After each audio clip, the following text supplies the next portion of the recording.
जैसे कि last episode में हमने देखा कि जियान ने काफी मुश्किलों के बाद बुद्धा लोटस फायर तैयार कर लिया था और वो फाइनली ये युनशान पर इसे छोड़ देता है। युनशान पूरी एनर्जी के संग इसे रोकने की कोशिश करता है और वहाँ अपनी पावर्स का यूज करके तूफान ला देता है और उस तूफान से वो इस बुद्धा लोटस को अपने पास आने से रोकने लगता है, लेकिन वो तूफान इसका कुछ नहीं बिगाड़ पाता और तूफान को रोकते हुए वो लोटस युनशान को जा लगता है, जिससे वहाँ बहुत बड़ा ब्लास्ट होता है और अब वो पूरे आसमान में फैलने वाला है।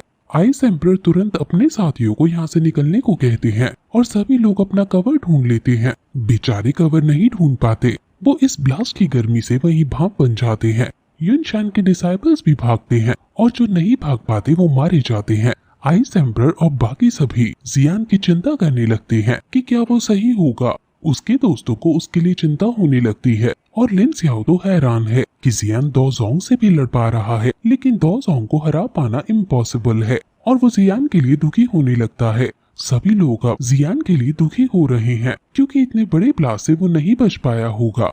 वो जगह टूटने लगती है और याओ चैन भी सोच रहे हैं कि क्या जियान ने इतनी बड़ी बार क्रिएट की है। वो सोल हॉल का आदमी भी सोच में पड़ जाता है कि इस बच्चे के पास आखिर इतनी टेरिफाइंग पावर कैसे हो सकती है। इसका मास्टर यानी ये सोल बहुत ज्यादा शक्तिशाली है, इसलिए ही जियान इतना पावरफुल आज है। वो यहाँ याओ लाओ की ही बात कर रहा है। याओ लाओ कहता है कि अगर तुम मेरी सोल को लेना चाहते हो तो तुम इसे आसान मत समझना। मिस्टीरियस मैन भी कहता है कि मैं जानता हूँ तुम्हें और मैं अपनी पूरी ताकत लगा दूंगा तुम्हें पकड़ने के लिए और तुम्हें अपने साथ सोल हॉल लेकर जाऊंगा, जहाँ हमारे लॉर्ड तुम्हारी सोल को पकड़ बहुत ज्यादा खुश होंगे। याओ लाओ को पता है कि सोल हॉल के लोग काफी ज्यादा शक्तिशाली होते हैं, लेकिन फिर भी वो अभी यहाँ हिम्मत नहीं हार सकता है। वहीं उस ब्लास्ट में से जियान और युनशान गिरते हुए बाहर आते हैं और युन सेक्ट के लोग सोच रहे हैं कि जियान अब मर चुका होगा, लेकिन तभी जियान आंखें खोलता है और अपने विंग से वहां उड़ने लगता है और ये देखकर सब हैरान हो जाते हैं और उसके दोस्त और एल्डर्स काफी खुश होते हैं। युनशान जो कि अब अधमरी सी हालत में है, वो भी अपनी आंखें खोलता है और जियान को अपने पास आता हुआ देखते हैं। वो उस पर काउंटर अटैक करने की कोशिश करता है, लेकिन अब उसकी पावर बहुत कम हो चुकी है, इसलिए वो वहाँ से भागने लगता है। जियान उसका पीछा करने लगता है और कहता है कि तुम अब भाग क्यों रहे हो। मैंने पहले ही कहा था कि तुम अपने एक्शंस के लिए रिग्रेट करने वाले हो। ये कर्ज जो 3 साल का तुम पर है वो तुम्हें आज चुकाना होगा। वो अपनी फ्लेम्स का यूज करके युनशान को बहुत जोर से पंच मारता है। युनशान अब और तेजी से वहाँ से अपनी जान बचाने के लिए भाग रहा है, लेकिन अब जियान 3000 थंडरबोल्ट का यूज करके उसके आगे आ जाता है और उसके मुंह पर एक और पंच मारता है और कहता है कि ये पंच मेरे पिता के लिए है और दूसरा पंच मारने पर कहता है कि ये पंच मेरे आधे से ज्यादा फैमिली को मारने के लिए। अपने भाई का पैरालाइज का बदला भी अब वो ले लेता है। उसे कंटिन्यूअस पंच मारकर उसके सेकंड ब्रदर की भी लाइफ स्पैन कम हो गई थी, इसलिए वो उसके लिए भी पंचेस मारता है और हर एक पंच से वहाँ बहुत बड़ी एनर्जी वेव निकल रही थी। यूजी जो नीचे खड़ी है वो अपने टीचर को इस तरह बेरहमी से पिटता हुआ देखकर बहुत ज्यादा दुखी होने लगती है और जियान को चिल्लाकर माफी मांगती है और इशारों में उन्हें छोड़ने के लिए कहती है। जियान के सभी दोस्त जियान को युनशान को मारने को कहते हैं और रॉयल एम्पायर के प्रेसिडेंट भी कहते हैं कि अब युनशान का जीवन और मौत जियान के इन पंचेस पर निर्भर करता है।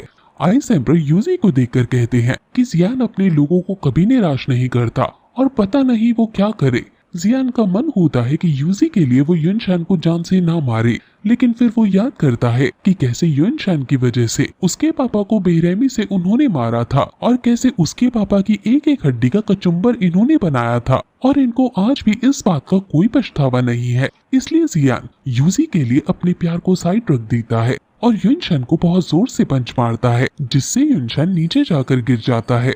उसके गिरते ही यूजी के अंदर जो सील लगी थी वो भी टूट जाती है, जो ये सिग्निफाई करती है कि युनशान अब मारा गया है। युन सेक के सभी डिसाइपल्स ये देखकर हैरान हो जाते हैं कि उनके पैट्रियार्क अब मारे गए हैं। जियान अब जीत गया है, लेकिन तभी जियान बेहोश होने लगता है क्योंकि उसने अपनी पावर्स को एग्जॉस्ट कर दिया है और उसके टीचर याओ लाओ मिस्टीरियस मैन से लड़ाई छोड़कर तुरंत उसे पकड़ने जाते हैं। जियान फाइनली जीत गया है, लेकिन वो तुरंत अपने टीचर को युनशान की बॉडी को वैनिश करने को कहता है क्योंकि वो दो जोंग पर है और उसकी बोन्स अगर इस मिस्टीरियस मैन ने ले ली तो दिक्कत हो जाएगी। लेकिन इससे पहले कि टीचर वहां जा पाते, मिस्टीरियस मैन उसकी बॉडी पर पहुंच जाता है और उसे एब्जॉर्ब करने लगता है। याओ लाओ उस पर अटैक करने की कोशिश करता है और उसके एब्जॉर्प्शन प्रोसेस को रोकने के लिए उस पर बार बार हमला करता है, लेकिन मिस्टीरियस मैन नहीं रुकता और उसकी बॉडी को एब्जॉर्ब करने लगता है। ये देखकर सभी हैरान हो जाते हैं और मिस्टीरियस मैन युनशान की सोल को हाथ में पकड़ लेता है, बॉडी को नीचे फेंक देता है। याओ लाओ उस पर फिर से अटैक करता है बार बार, लेकिन मिस्टीरियस मैन अपनी पावर से वहाँ आसपास अपनी शील्ड क्रिएट कर लेता है और उस शील्ड के अंदर युनशान की सोल को एब्जॉर्ब करने लगता है। युनशान की सोल खुद को छुड़ाने की बहुत कोशिश कर रही है, लेकिन फेल हो जाती है। वो उसे ऐसा नहीं करने दे सकते हैं, क्योंकि अगर उसने दो सॉन्ग की सोल को एब्जॉर्ब कर लिया तो उसे रोकना फिर नामुमकिन हो जाएगा। लेकिन याओ लाओ का हर एक अटैक फेल हो जा रहा है। वहाँ आसमान में हर जगह पिंक क्लाउड उसका फैलने लगता है और वो यूनसेट के जो वहाँ एल्डर्स हैं उनकी स्पिरिट को भी अब खींचने लगता है। सभी एल्डर्स यहाँ वहाँ भागने लगते हैं और यूजी, जिसके पास उसकी पावर्स वापस आ गई हैं और वो खुद वहाँ जाकर उसे रोकने की कोशिश करती है, लेकिन वो नाकामयाब हो जाती है। वो समझ आती है कि इसे ऐसे नहीं रोका जा सकता है, इसलिए वो अपने सेक्ट के सभी डिसाइपल्स को आदेश दे देती है कि वो फॉर्मेशन को क्रिएट करे। सभी डिसाइपल्स फॉर्मेशन क्रिएट करने लगते हैं, लेकिन वो मिस्टीरियस मैन अब यूजी पर हमला कर देता है। लेकिन वहाँ तभी नयन रैन आ जाती है, जो अपने gate of life and death का एग्जाम दे रही थी। यूजी उसको यहाँ देखकर बहुत खुश होती है, लेकिन ये भी पूछती है कि तुम यहाँ कैसे, जिस पर वो कहती है कि जब वो वहाँ थी तो उसने कुछ आवाजें सुनी, इसलिए लाइफ एंड डेथ को पास करके मैं सबसे पहले सीधी यही चली आई। वो पूछती है कि टीचर को क्या हुआ, और जब वो युनशान की लाश को देखती है तो बहुत दुखी होती है और वो समझ आती है कि जियान ने इसे मारा है और वो जियान पर गुस्सा करने लगती है। लेकिन यूजी उसे समझाती है कि जियान की इसमें कोई गलती नहीं, हमारे एंसेस्टर्स ने ही जियाओ फैमिली के साथ बहुत बुरा किया था, जिसका कर्मा बस हमें आज मिला। हमारा दुश्मन जियान नहीं है, बल्कि ये मिस्टीरियस मैन है।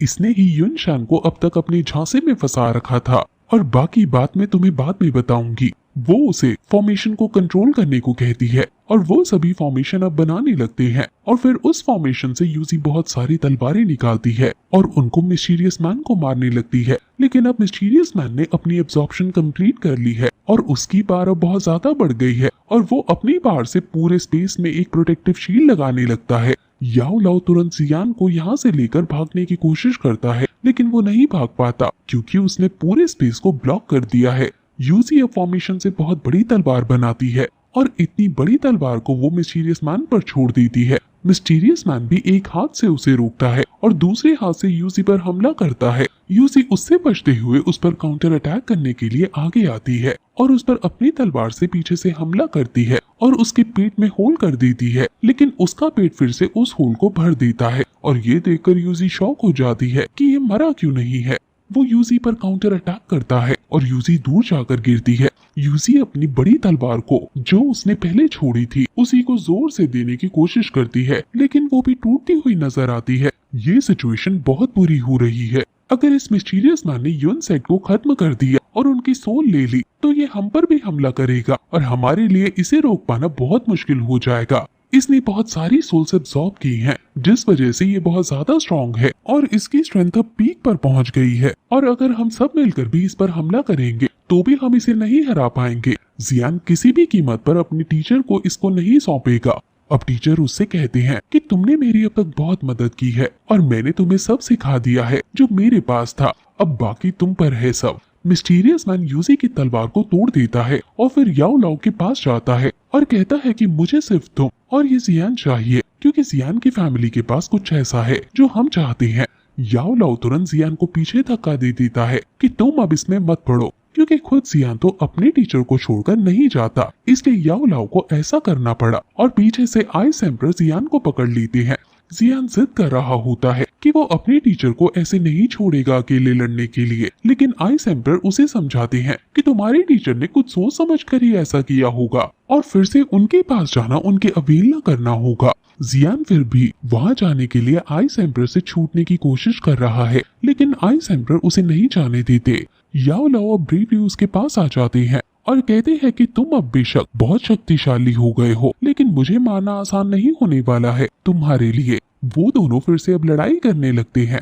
जियान सोचने लगता है कि उसे अब फिर से बुद्धा लोटस को यूज करना पड़ेगा और चाहे वो अब इसमें मर ही क्यों ना जाए, वो अपने टीचर को बचा कर रहेगा। याओ लाओ और मिस्टीरियस मैन के आइकॉनिक लेवल की फाइट होने लगती है और उनकी फाइट से बहुत ज्यादा फ्रीक्वेंसी की आवाज आ रही थी जो नीचे खड़े डिसाइपल्स के कान तक फाड़ दे रही है।